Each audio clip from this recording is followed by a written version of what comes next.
सुखेला है राजा जी फुलवा के डाली, आके एक बेर डाला गमला में पानी। अरे सुखेला है राजा जी फुलवा के डाली, आके एक बेर डाला गमला में पानी। राजा तू तो बड़ा देखा परदेश में, तड़पेला जवानी हमरो राजा जी अकेले सेज पे। तड़पेला जवानी हमरो राजा जी अकेले सेज पे।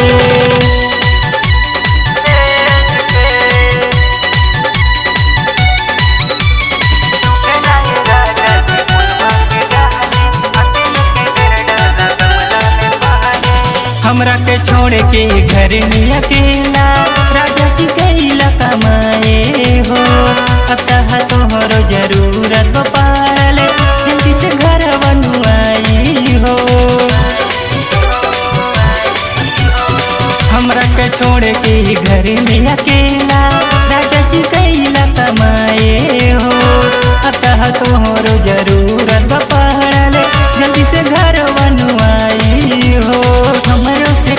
अब तनिको न होता, सुत जाता नी तने न बड़ा रोता। खुश बड़ा हो बयू बतू जाके, तड़पेला जवानी हमरो राजा जी अकेले सेज पे। तड़पेला जवानी हमरो राजा जी अकेले सेज पे।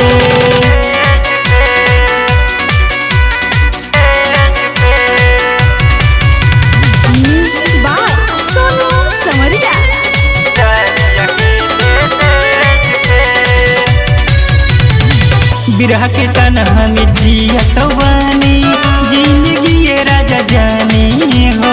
मेहरी के दर्द होला कमारद, बुझे न कबो परेशानी हो। बिरह के तन्हा में जियत बानी, जिंदगी ये राजा जानी हो। मेहरी के दर्द होला कमारद, बुझे न कबो परेशानी हो। मुरारी करेला तंग हो, मन कर चाल जाई सोनू के संग हो। यदि आई बन संधि गुजरात से, तड़पेला जवानी हमरो राजा जी अकेले सेज पे।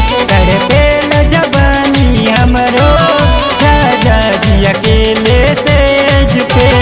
सुखेला है राजा जी फुलवा के डाली, आके एक बेर डाला गमला में पानी। राजा तू तो बड़ा देखा परदेश में, तड़पेला जवानी हमरो राजा जी अकेले से।